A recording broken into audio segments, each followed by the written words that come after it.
يعني ايه عيش بقوانينك مش بقوانينهم؟ يعني انت الوحيد اللي من حقك تحط قواعد وقوانين لحياتك على حسب ظروفك واهدافك وطموحك، وقبل كل ده على حسب شخصيتك، انت بتحب ايه وما بتحبش ايه. ما تخليش حد يمشيك بقواعده وقوانينه هو. هيجي واحد يقول لك ايه يا عم، هو انت كل يوم من الشغل للبيت ومن البيت للشغل؟ احنا كل يوم بننزل نسهر على القهوه لحد الصبح.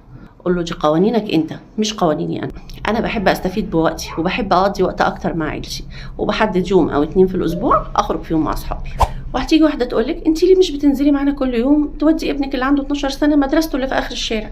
احنا كل يوم بننزل مجموعه من الامهات نوصل الولاد، بنفضل قاعدين مع بعض لحد اليوم الدراسي ما يخلص وناخدهم ونروح. قولي لها دي قوانينك انت مش قوانيني انا بحب اسيب لابني مساحه يعتمد فيها على نفسه، بعلمه ازاي يتعامل لوحده بعد ما بتفق انا وهو على قوانين وقواعد يمشي عليها. ما تخليش حد يستفزك ويفرض قوانينه وطريقه حياته على حياتك انت. يعني ايه عيش بقوانينك مش بقوانينهم؟